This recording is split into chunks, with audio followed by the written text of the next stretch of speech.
বছর নওপল্লী ব্যায়াম সমিতির যে মাতৃ প্রতিমা সেটি কিন্তু এরকম বিশাল আকার হয়। লাস্ট 3 বছর ধরে বিশাল বড় কালী প্রতিমা তৈরি করছে। মণ্ডপে মেনলি প্রবেশ করতে হবে এই সাইড দিয়ে। আমি এই সাইড দিয়ে আসলাম কারণ সামনের দিকটা ঘেরা আছে। যে সমস্ত কলসগুলো দেখছেন প্রত্যেকটাই কিন্তু মন্দিরের উপরে বসবে। মানে বলা যেতেই পারে এবছর কিন্তু বারাসাতের কালী পুজোয় একটা ডার্বি ম্যাচ দেখতে চলেছি আমরা।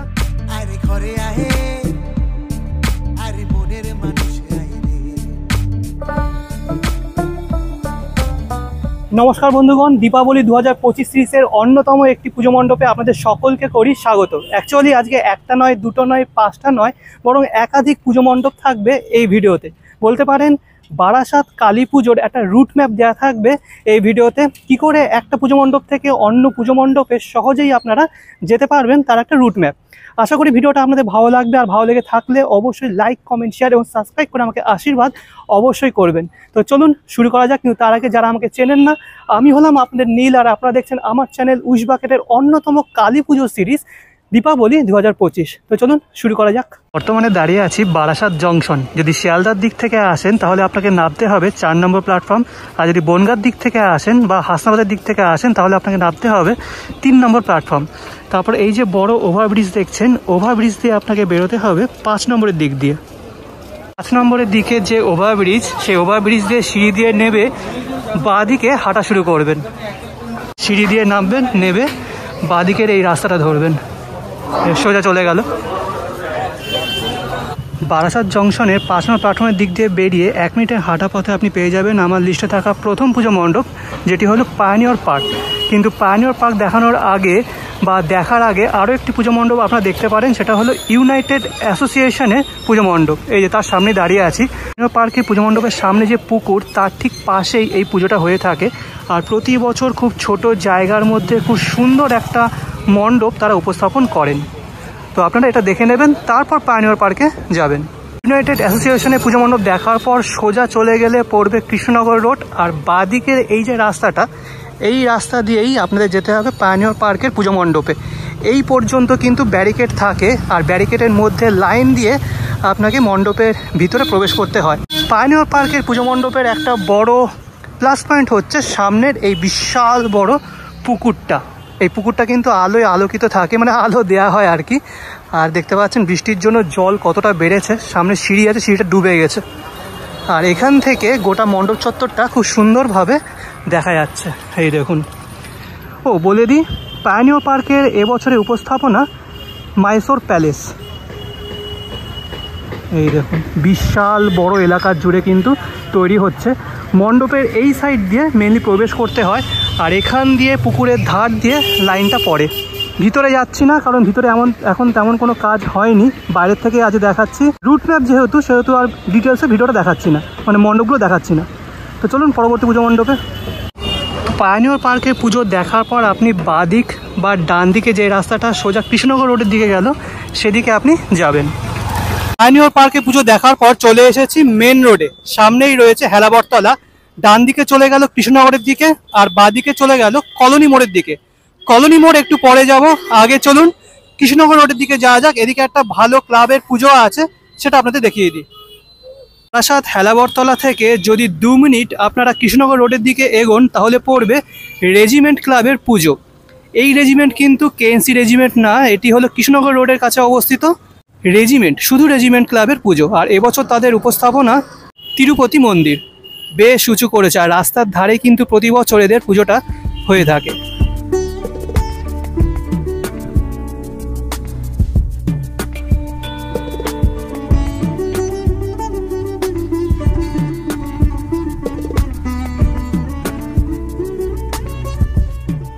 রেজিমেন্ট ক্লাবের পুজো দেখার পর, মানে পুজো বলছি, মণ্ডপ দেখার পর চলে এসেছি কলোনি মোড়ের সামনে।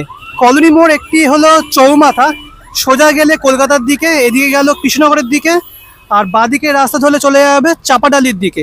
আর ডান দিকে এই যে রাস্তা দেখছেন, এখান দিয়ে 10 মিনিট মতন হাঁটলে পড়বে নওপল্লী অ্যাসোসিয়েশন। নওপল্লী অ্যাসোসিয়েশন পরে যাব, আগে যাব এই যে পিছনে দেখতে পাচ্ছেন, মানে সামনে দেখতে পাচ্ছেন সিলেদার্সের শোরুম, এর পিছনে রয়েছে নওপল্লী ব্যায়াম সমিতি।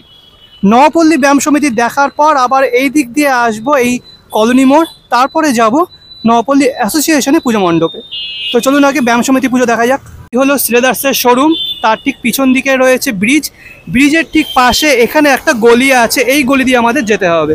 এই যে ব্রিজটা উঠছে তার ঠিক বাঁ দিকে একটা গলি চলে যাবে।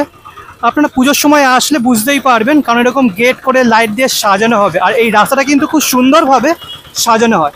গলি দিয়ে এসে ডান দিকে তাকালেই পড়বে, মানে দেখতে পাবেন একটা পুকুর। এই পুকুরের সামনেই এদের পুজো মণ্ডপটা হয়ে থাকে, এই যে সামনেই রয়েছে। তো আমি আসলাম এই সাইড দিয়ে, সামনেই রয়েছে ব্রিজ। এই সাইড দিয়ে এসে ডান দিক দিয়ে টার্ন নিলেই পড়বে নওপল্লী ব্যায়াম সমিতির পুজো মণ্ডপ। প্রতি বছর নওপল্লী ব্যায়াম সমিতির যে মাতৃ প্রতিমা সেটি কিন্তু এরকম বিশাল আকার হয়, আর এবছর তাদের উপস্থাপনা নির্মল। সামনে দেখতে পাচ্ছেন এরকম কিছু মেটালের কেজ মতন তৈরি করা হয়েছে, এটা শুনলাম রং করা হবে। আর এই মণ্ডপের মেন আকর্ষণ হচ্ছে প্রতি বছরই মাতৃ প্রতিমা। নবপল্লী ব্যায়াম সমিতি এবছর ৭৪তম বর্ষে পদার্পণ করলো, আর থিমটা আগেই বললাম নির্মল। খুব সুন্দর একটা থিম হচ্ছে, যখন পুরোপুরি সম্পূর্ণ হবে তখন কিন্তু অপূর্ব লাগবে। আর এই প্যান্ডেলের ওপেনিং হচ্ছে ১৮ তারিখ সন্ধেবেলায়।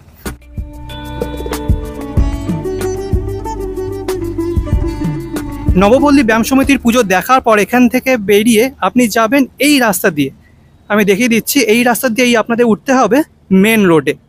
এখান দিয়ে এসে ডান দিকে যদি দুপা হাঁটেন, দুপাও না, সামনে মেন রোড দেখা যাচ্ছে, সেই মেন রোড থেকে আবার যেতে হবে ডান দিকে কলোনি মোড়ে। চলে এসেছি মেন রোডে। এদিকে চলে গেল কলকাতার দিকে, আর এদিকে চলে গেল কলোনি মোড়ের দিকে।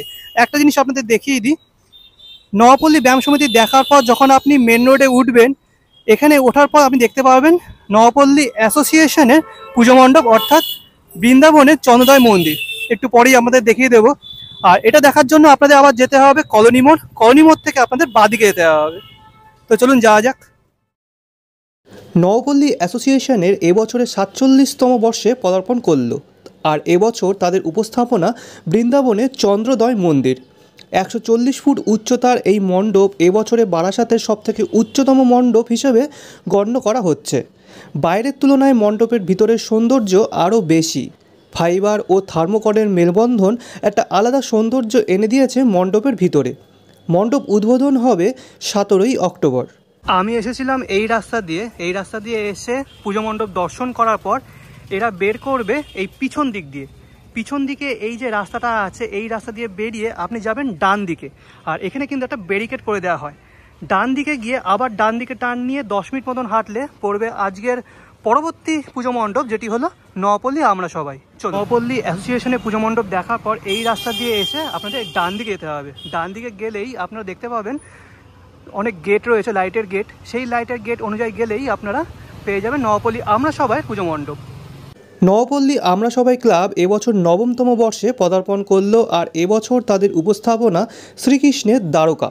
মণ্ডপের উচ্চতা প্রায় ১০০ ফুট। মণ্ডপের বাইরে ফাইবারের কাজ এতটাই নিখুঁত যে আপনার মনে হবে এই মণ্ডপ যেন পাথর খোদাই করে বানানো হয়েছে। মণ্ডপের ভিতরে প্রতিমায় থাকছে একটা বড় চমক। প্রায় ১৭ ফুট উচ্চতার কৃষ্ণকালী মূর্তি আপনাদেরকে চমক দেবে। এত বড় কৃষ্ণকালীর মূর্তি এর আগে কোথাও হয়েছে কি না তা জানা নেই। নবপল্লী আমরা সবাই ক্লাবের পুজো দেখার পর এই রাস্তা ধরে আপনি উঠে পড়ুন মেন রোডে। পাশেই রয়েছে বারাসাত কলেজ। এদিকে চলে গেল কলোনি মোড়, আর এদিকে চলে গেল কলকাতার দিকে। আর এই যে রেলগেটটি দেখতে পাচ্ছেন, এটি হলো ১১ নম্বর রেলগেট। এই রেলগেট পার করে কলকাতার দিকে আপনাকে ২ মিনিট মতো হাঁটতে হবে, তাহলে পড়বে পরবর্তী পুজো মণ্ডপ। তো চলুন যাওয়া যাক। এখানে আরও একটা বিষয় আপনাদের জানিয়ে দিই, আমরা সবাই ক্লাবের পুজো দেখার পর যখন আপনি এই রাস্তা ধরে মেন রোডে উঠবেন, তার আগে এই রাস্তাতে আরও ২টো পুজো হয়ে থাকে। ছোট পুজো হয়, কিন্তু বেশ ভালোই পুজো হয়। এখনও তেমন একটা কমপ্লিট হয়নি, তাই আপনাদের দেখালাম না। যখন পুজো পরিক্রমা করবেন তখন দেখে নেবেন। ১১ নম্বর রেল গেট ক্রস করে কলকাতার দিকে বা ডাকবাংলোর দিকে ২ মিনিট অগ্রসর হলে ডান পাশে পড়বে খোসা ইলেকট্রনিক্স। এর ঠিক বিপরীতে একটা সরু গলি চলে গেল। এই গলির মধ্যেই রয়েছে পরবর্তী পুজো মণ্ডপ, অর্থাৎ সন্ধানী ক্লাবের পুজো। চলুন যাওয়া যাক।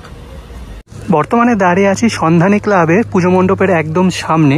এবছর তারা ৬৫তম বর্ষে পদার্পণ করলো, আর এবছর তাদের উপস্থাপনা মায়াপুরের ইস্কন মন্দির।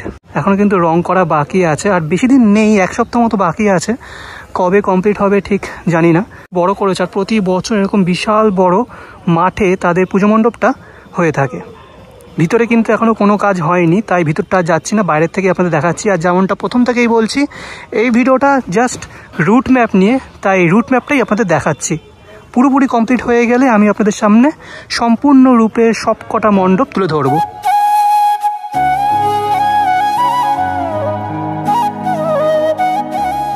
সন্ধানী ক্লাবের পর এবার যাব কেএনসি রেজিমেন্ট। কেএনসি রেজিমেন্ট যাওয়ার আগে একটা বিষয় আপনাদের জানিয়ে দিই। আগের বারও অনেকে প্রশ্ন করেছিলেন, দাদা টাকির দিকে পুজো মণ্ডপগুলো আগে কেন শুরু করছি না।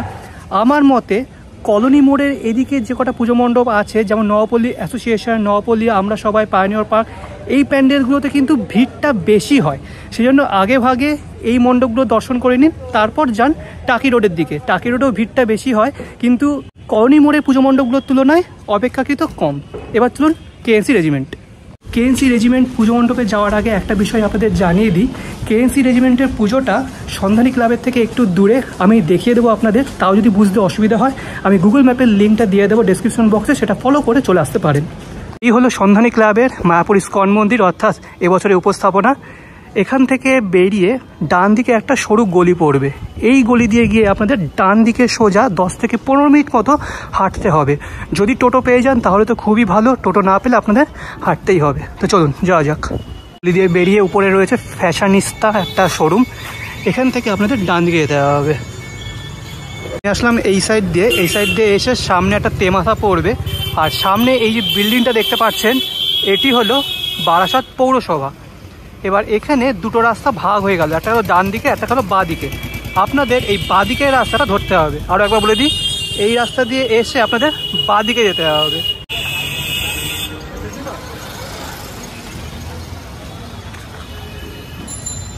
বারাসাত পৌরসভা থেকে দুপা এগোলেই পড়বে মেন রোড। এই মেন রোড থেকে আপনাকে বাঁ দিকে যেতে হবে।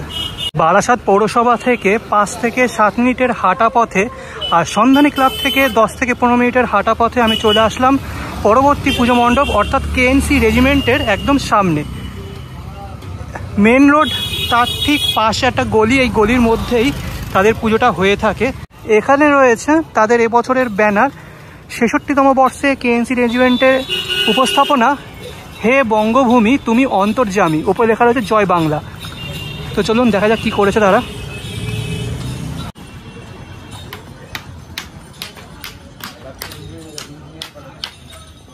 দাঁড়িয়ে আছি কেএনসি রেজিমেন্টের পুজো মণ্ডপের একদম সামনের দিকে। এটা হলো মণ্ডপের সামনের ভাগ। আর যেটা জানতে পারলাম যে বাংলার যে শিল্পকলা সেগুলোই কিন্তু পুজো মণ্ডপে ফুটে উঠবে। আর বিশাল বড় করেছে, কিন্তু প্রতি বছরই এরকম বড় করে কেএনসি রেজিমেন্ট। বারাসাতে যত কালী পুজো কমিটি আছে তার মধ্যে অন্যতম শ্রেষ্ঠ ক্লাব বা পুজো কমিটি হলো এই কেএনসি রেজিমেন্ট। মণ্ডপের সামনে এই যে পাকা অংশটা দেখছেন, পাকা অংশ বলছি, এই যে গাঁথনিটা দেখছেন, এখানে কিন্তু বিশাল বড় একটা ফোয়ারা করা হয়। তো আপনারা বারাসাত কালী পুজোয় আসলে কেএনসি রেজিমেন্ট কিন্তু অবশ্যই মনে করে লিস্টে রাখবেন। আর দেখতে পাচ্ছেন এখানে দাদারা বিশাল বড় একটা স্তম্ভ তৈরি করছে। বাঁশের স্ট্রাকচার, বাটামের স্ট্রাকচার তো রয়েছে, তার সাথে মেটালেরও কাজ হবে। দেখুন প্রচুর মেটাল রয়েছে এখানে। তো কেএনসি রেজিমেন্ট থেকে বেরিয়ে আপনাকে এবার যেতে হবে ডান দিকে। ওগুলো লাইটের গেটগুলো করেছে দেখুন, ঠিক আছে, প্রচুর লাইটের গেট। এই রয়েছে ফ্লাইওভার, বাঁ দিকে চলে গেলে পড়বে কলোনি মোড়, আর ডান দিকে চলে গেলে পড়বে চাপাডালি মোড়। তো চলুন এই ফ্লাইওভারের নিচে দিয়ে যাব চাপাডালি মোড়ের দিকে। সামনেই রয়েছে ব্রিজ, ব্রিজের পাশ দিয়ে অর্থাৎ কেএনসি রেজিমেন্ট দেখার পর যাচ্ছিলাম চাপাডালি মোড়ের দিকে। আর যাওয়ার পথে পড়বে বড়মার এই মন্দির। এই বড়মা কিন্তু নৈহাটি বড়মা নয়, ইনি হলেন বারাসাতের বড়মা, খুবই জাগ্রত এক দেবী তিনি। আর আপনারা যখন বারাসাতে আসবেন কালী পুজো দর্শন করতে, মানে কালীমা দর্শন করতে, তখন কিন্তু অবশ্যই বড়মাকে দর্শন করবেন। বড়মার যে মূর্তি সেটা কিন্তু বেশ বড় আর স্থায়ী মূর্তি এখানে। আর মন্দিরটাও দেখতে পাচ্ছেন খুব সুন্দরভাবে তৈরি করা হয়েছে। তো চলুন চাপাডালি মোড়ের দিকে যাওয়া যাক। কেএনসি রেজিমেন্ট থেকে বর্তমানে চলে এসেছি চাপাডালি মোড়। এদিকে চলে গেল মধ্যমগ্রাম তথা কলকাতার দিকে, আর এদিকে চলে গেল দুটো রাস্তা। একটা দেখতে পাচ্ছেন বাঁ দিকে একটা রাস্তা চলে গেল, এটা গেল হাবড়া অশোকনগর হয়ে বনগাঁর দিকে। আর ডান পাশে যে রাস্তাটা দেখছেন এই রাস্তাটা চলে গেল টাকি বসিরহাটের দিকে। আমি এখন এই রাস্তার দিকেই যাব, মানে ডান দিকের রাস্তাটা, এটা হলো টাকি রোড। এই রোডে কিন্তু অনেকগুলো পুজো হয়ে থাকে, সেগুলো আপনাদের দেখিয়ে দেবো। চলুন।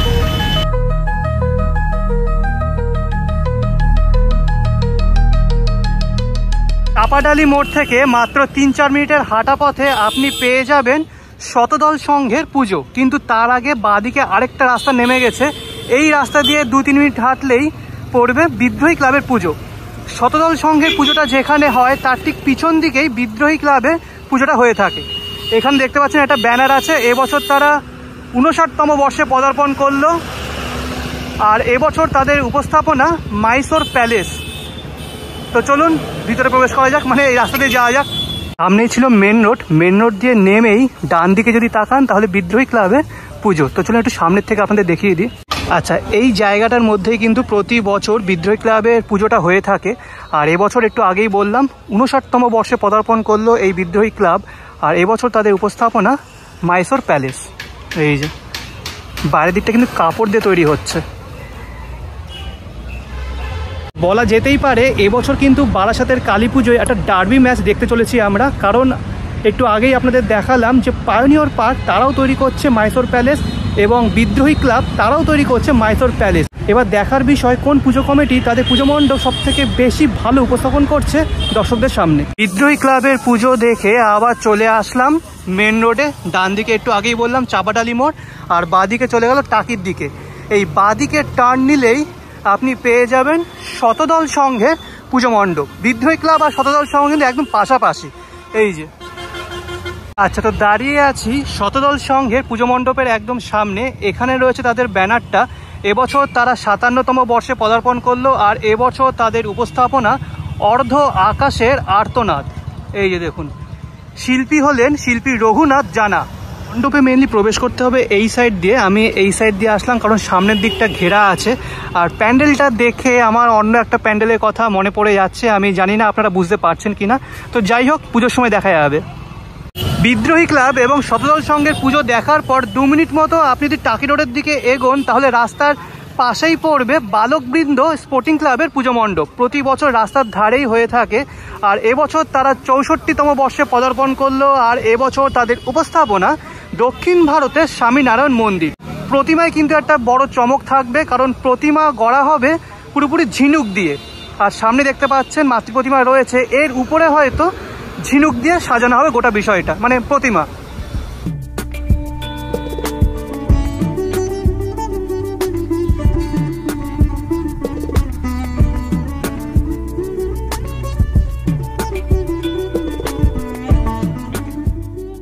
বালকবৃন্দের পুজো দেখার পর আর 2 মিনিট মতো যদি আপনি টাকি রোডের দিকে এগোন তাহলে পড়বে কালিকাপুর সর্বজনীনের পুজো মণ্ডপ পরিচালনায় যুবগোষ্ঠী। এবছর তারা 14তম বর্ষে পদার্পণ করলো। আর দেখতে পাচ্ছেন বিশাল বড় একটা মাঠ, সেই মাঠের মধ্যে প্রতি বছর তাদের পুজো মণ্ডপটা হয়ে থাকে। আর এবছর কিন্তু বেশ ভালো হতে চলেছে, কারণ দেখতে পাচ্ছেন প্যান্ডেলের উচ্চতা বেশ বড় আর বিস্তৃতিও বিশাল। তো এই পুজো মণ্ডপটা কিন্তু লিস্টে অবশ্যই রাখবেন। তো এবার চলুন আরেকটু টাকি রোডের দিকে এগিয়ে যাই। যুবগোষ্ঠীর পুজো দেখার পর 2 মিনিট যদি টাকি রোডের দিকে আসেন তাহলে ডান দিকে পড়বে পূর্ব বারাসাত আদর্শ বিদ্যাপীঠ উচ্চ বিদ্যালয়। এর ঠিক সামনে একটা রাস্তা নেমে গেল। এই রাস্তার মুখোমুখি রয়েছে আমার লিস্টে থাকা অন্তিম পুজো মণ্ডপ, যেটি হলো আগুয়ান সংঘের পুজো মণ্ডপ। তো চলুন যাওয়া যাক, দেখা যাক কী করেছে এবছর। এই রাস্তা ধরে মণ্ডপের সামনে যাব, কিন্তু তার আগে এদিকে তাদের ব্যানারটা রাখা রয়েছে। এবছর তারা 53তম বর্ষে পদার্পণ করলো। আর এবছর তাদের উপস্থাপনা মহাকুম্ভ। তো চলুন যাওয়া যাক। আগুয়ান সংঘ কিন্তু লাস্ট 3 বছর ধরে বিশাল বড় কালী প্রতিমা তৈরি করছে, যা দেখে সকল বারাসাতবাসী কিন্তু অবাক হয়ে যাচ্ছে। শুধু বারাসাতবাসী না, সারা বাংলার লোক কিন্তু অবাক হয়ে যাচ্ছে। কিন্তু এবছর তারা বড় কালী তৈরি করছেন না, এবছর তারা থিম বেসড পুজো মণ্ডপ করছে। আর থিমের নাম আগেই বললাম মহাকুম্ভ। তো চলুন দেখা যাক কতটা এগিয়েছে কাজ। মেন রোড থেকে কিন্তু এদের পুজো মণ্ডপটা দেখা যায়। আর বিশাল বড় একটা মাঠে প্রতি বছর তাদের পুজো মণ্ডপ উপস্থাপিত হয়। আর দেখতে পাচ্ছেন ঢোকার আগে একটা তোরণ আছে, সেখানে লেখা আছে আগুয়ান সংঘ। আর এই হলো তাদের পুজো মণ্ডপের গ্রাউন্ড। তো প্রতি বছর দেখি যে বিশাল বড় কালী প্রতিমা তৈরি হয়, কিন্তু এবার কিন্তু প্যান্ডেল মানে থিম বেসড পুজোটা হচ্ছে। আর এই হলো তাদের উপস্থাপনা। এখন অনেক কাজ বাকি আছে, আস্তে আস্তে হয়ে যাবে। আচ্ছা, তো এই ছিল আমার লিস্টে থাকা বারাসাতের সেরা সেরা কিছু পুজো মণ্ডপ রুট ম্যাপ সহ। তো কেমন লাগলো ভিডিওটি অবশ্যই কমেন্ট বক্সে কমেন্ট করে জানাবেন। প্যান্ডেলগুলো একদম ডিটেলসে দেখালাম না, কারণ এখন তেমন একটা কাজ কমপ্লিট হয়নি। পুরোপুরি যখন কমপ্লিট হয়ে যাবে তখন একবারে আপনাদের দেখিয়ে দেবো। ভিডিওটা ভালো লেগে থাকলে অবশ্যই লাইক, কমেন্ট, শেয়ার এবং সাবস্ক্রাইব করতে ভুলবেন না। আসছি পরবর্তী কোনো এক পুজো মণ্ডপ নিয়ে। আনলে ভালো থাকবেন, সুস্থ থাকবেন। আজকের জন্য বিদায়।